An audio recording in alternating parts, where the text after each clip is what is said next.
পাকিস্তান সফরে যাচ্ছেন ইরানের প্রেসিডেন্ট মাসুদ পেজেশকিয়ান। সবকিছু ঠিক থাকলে শনিবার তিনি ইসলামাবাদ সফর করবেন। ইরানের পররাষ্ট্র মন্ত্রণালয়ের মুখপাত্রের বরাত দিয়ে জিও টিভি নিউজ মঙ্গলবার জানিয়েছে, ইরানের প্রেসিডেন্ট মাসুদ পেজেশকিয়ানের পাকিস্তান সফরের তারিখ নির্ধারণ করা হয়েছে। এ ব্যাপারে দুই দেশের কর্মকর্তারা প্রস্তুতি নিচ্ছেন। ইরানি তাসনিম নিউজের তথ্য মতে, ইরানের পররাষ্ট্র মন্ত্রণালয়ের মুখপাত্র ইসমাইল বাকাই সোমবার এক সংবাদ সম্মেলনে জানিয়েছেন, পেজেশকিয়ান আগামী সপ্তাহে পাকিস্তান সফর করবেন। আসন্ন সফরকে পাকিস্তানের সঙ্গে সম্পর্কের গুরুত্বের লক্ষণ হিসেবে বর্ণনা করেছে ইরান। তিনি উল্লেখ করেন, ইরানের বিরুদ্ধে ইসরায়েলি ও মার্কিন আগ্রাসনের পর তেহরান এবং ইসলামাবাদের মধ্যে যোগাযোগ বৃদ্ধি পেয়েছে।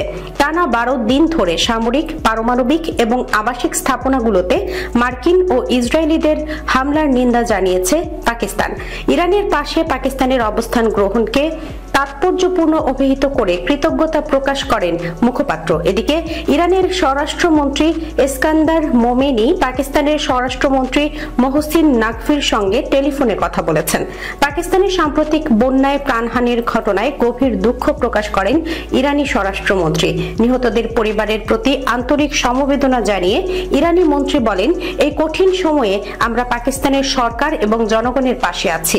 ইরান বন্যায় ক্ষতিগ্রস্ত জনগোষ্ঠীকে সম্ভাব্য সব সহায়তা প্রদানের জন্য প্রস্তুত। দুই মন্ত্রী 26 জুলাই ইরানের রাষ্ট্রপতি মাসুদ পেজেশকিয়ানের পাকিস্তান সফরের বিষয়েও আলোচনা করেছেন।